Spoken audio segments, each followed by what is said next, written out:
오늘 우리에게 주신 하나님의 말씀 요한복음 7장 6절로 8절까지의 말씀입니다. 그래서 예수님이 그들에게 말씀하셨다. 내 때는 아직 오지 않았지만 너희 때는 언제든지 준비되어 있다. 세상이 너희는 미워할 수 없어도 나는 미워한다. 이것은 내가 세상의 일이 악하다고 증거하고 있기 때문이다. 너희는 어서 명절을 지키러 올라가거라. 나는 아직 때가 되지 않아서 지금 올라가지는 않겠다. 아멘. 자, 예수님께서 자신을 두고 생명의 떡이라고 말씀하셨을 때 많은 군중들은 예수님을 떠나갔습니다. 심지어는 예수님께 제자가 되겠다고 했던 사람들조차 예수님께서 하시는 말씀이 이해가 되지 않아 예수님을 떠나 다시는 예수님과 함께하지 않는 모습을 우리가 6장 마지막 부분에서 함께 나누었는데요. 오늘 7장 말씀으로 와서는 또다시 유대인의 명절인 초막절이 되죠. 그래서 많은 사람들이 예루살렘에 모이기 시작합니다. 그때 예수님 곁에 남아있던 예수님의 형제들은 예수님을 향하여 갈릴리 지방을 떠나서 예루살렘으로 올라가자고 이야기를 합니다. 형제들이 예수님께 예루살렘으로 올라가라고 이야기했던 가장 큰 이유는 사람들이 다 떠나갔지만 그 예루살렘, 많은 사람들이 모여있는 그 예루살렘에 다시 가서 기적을 일으키고 그리고 여러 가지의 역사들을 보이면 반드시 예수님을 따랐던 많은 사람들이 다시 마음을 돌이켜서 예수님을 따르게 될 것이다 라고 생각했기 때문이었죠. 하지만 예수님은 이 형제들과 생각이 조금 달랐어요. 본문 말씀을 통해 보았지만 예수님께서 형제들에게 자신의 때가 아직 오지 않았다라고 이야기를 하고 계시는 것을 볼 수 있는데요.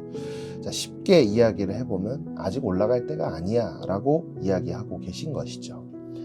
근데 이 본문을 묵상하면서 여러 가지로 이해가 안 되는 부분이 있죠. 뭐냐면 예수님께서 이 땅에 복음을 전하러 오신 것인데 많은 사람들이 모여있는 그곳에 가서 다시 기적을 일으키면 다시 예수님을 따르는 사람들이 많아질 거고 복음이 그만큼 많은 사람들에게 전해질 텐데 왜 예수님이 이렇게 하시지 않을까라는 그런 질문이 남게 되는데요.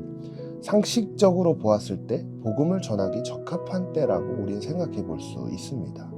하지만 예수님은 아직 때가 아니다 라고 이야기를 하고 계시는 가운데 우리가 알아야 할 가장 큰 교훈을 말씀하고 계시는 것이죠. 예수님의 사역의 가장 근본에는 하나님의 때를 따라 움직이셨다는 것을 오늘 본문이 상징적으로 보여주고 있습니다. 인간이 보기에 가장 적합한 때가 아니라 하나님이 인도하시는, 하나님이 원하시는 그 때를 따라 삶을 살아가셨다는 것을 본문이 이야기해주고 있는 것이죠. 오늘 본문을 통해 우리는 자기의 뜻과 자기의 계획, 자기의 가치관대로 자기의 유익을 쫓아 살아갔던 사람들의 모습과 철저히 하나님의 때를 따라 사신 예수님의 모습을 발견할 수 있습니다. 자신의 뜻과 자신의 계획대로 그리고 자신의 가치관대로 삶을 살아가는 것이 어찌 보면 굉장히 상식적으로 살아가는 삶이라고 할 수 있습니다. 하지만 자신이 원하는 대로 자신이 계획한 대로 우리의 인생이 흘러가나요? 그렇기에 우리 그리스도인들은 무엇보다 하나님의 때를 맞추는 일에 우선순위를 두어야 합니다. 예수님께서 본문 이후에 결과적으로 형제들이 이야기하는 것과 같이 예루살렘에 올라가시긴 하거든요. 그런데 올라가시는데 은밀하게 올라가셨다라고 본문은 기록하고 있습니다. 이 모습 이면에는 하나님의 일을 조용하고 묵묵하게 감당하신 예수 그리스도의 모습을 발견할 수 있습니다.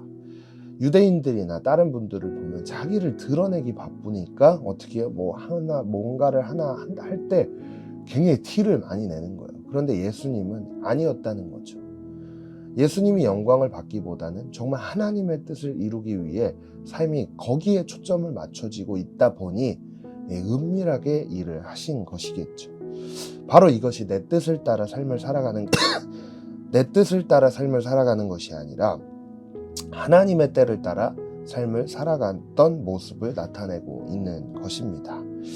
사랑하는 여러분, 우리에게 주어진 시간, 그 시간을 주신 분은 하나님이십니다.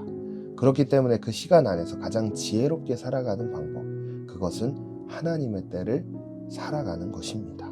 하나님의 때를 따라 산다는 것은 무엇이냐? 바로 내 뜻이 아니라 하나님의 영광을 위해 내가 존재하고 있다는 사실을 기억할 때 우리는 하나님의 때를 살아갈 수 있습니다.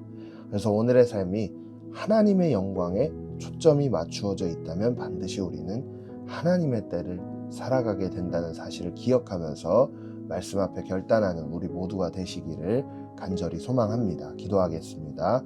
하나님, 하나님의 영광에 초점을 맞추며 하나님의 때를 살아가길 원합니다.